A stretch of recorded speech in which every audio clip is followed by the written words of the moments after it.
రామనారాయణ రెడ్డి గారికి స్వాగతం తెలియజేస్తున్నాం. వారు దేవాదాయ ధర్మాదాయ శాఖ కూడా నిర్వర్తిస్తూ ఉన్నారు. స్వాగతం సార్. వేదిక మీద ఉన్నటువంటి పెద్దలు, రాష్ట్ర ఉప ముఖ్యమంత్రి వర్యులు శ్రీ పవన్ కళ్యాణ్ గారు,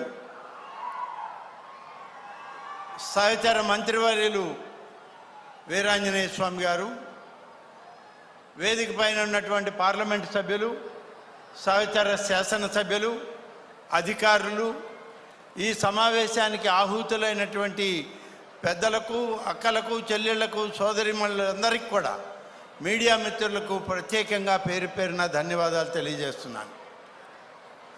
ఈరోజు ఇది ప్రకాశం జిల్లా యొక్క భవిష్యత్తుకి ఒక స్వర్ణయుగం కాబోయేదానికి ఈనాడు చేస్తున్నటువంటి ఈ శంకుస్థాపన అని చెప్పి నేను ఈ సందర్భంగా మనవి చేస్తూ ఉన్నా.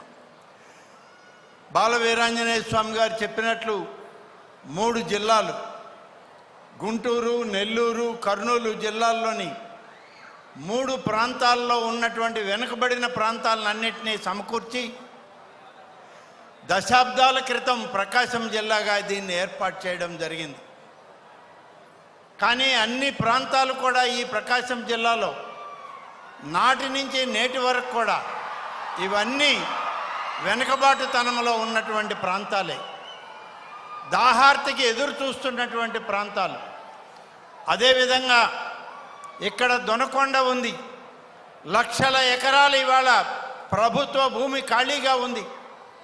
పరిశ్రమలను ఏర్పాటు చేయాల్సిన అవసరం ఉందని అనేక మంది శాస్త్రవేత్తలు, దీనికి సంబంధించినటువంటి పెద్దలు ఈ రాష్ట్ర విభజన సమయంలో చెప్పడం జరిగింది.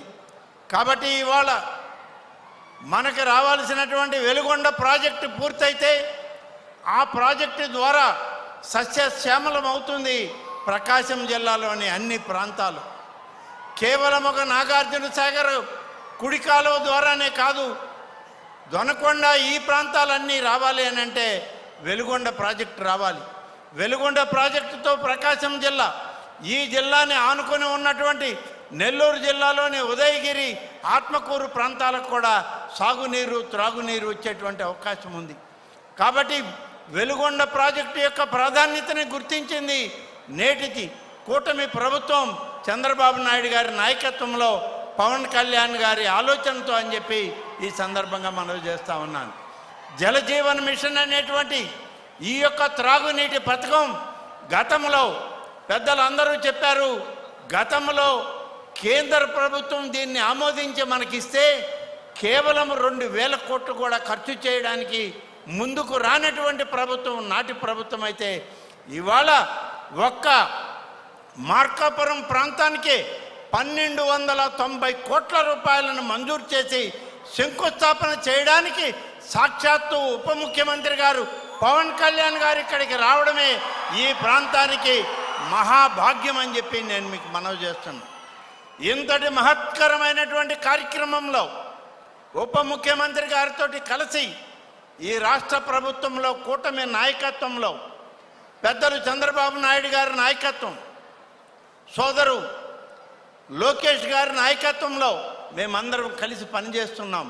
రాబోయేటువంటి రోజుల్లో ప్రకాశం జిల్లాని అన్ని విధాల అభివృద్ధి చేయడానికి ఈ ప్రభుత్వం అన్ని రకాలుగా పనిచేస్తుంది.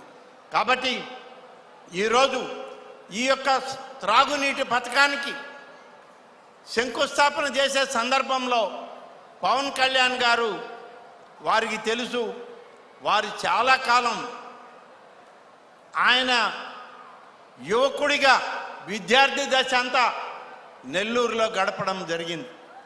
అందరికీ తెలిసి అందరికీ కావలసినటువంటి వాడిగా ఆ కుటుంబం ప్రతి ఒక్కరికి దగ్గరగా ఉన్నటువంటిది.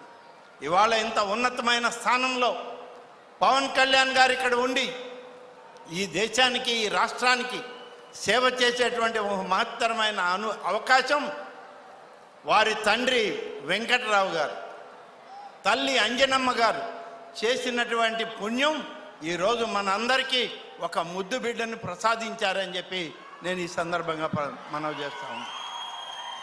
పవన్ కళ్యాణ్ గారు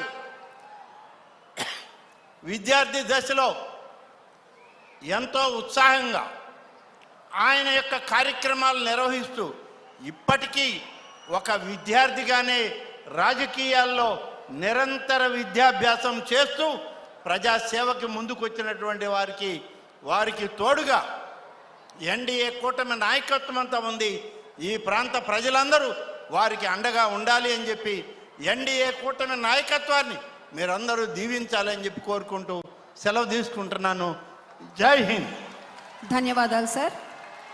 ఇక అధ్యయనంతో పాటు అభ్యసనం సాగించే నిత్య విద్యార్థి ఆయన. సినిమాల్లో పరివ్యాపక సంచలనానికి ప్రతీక ఆయన. రాజకీయ పర్యటనల్లో ఒక ప్రపంచనం ఆయన.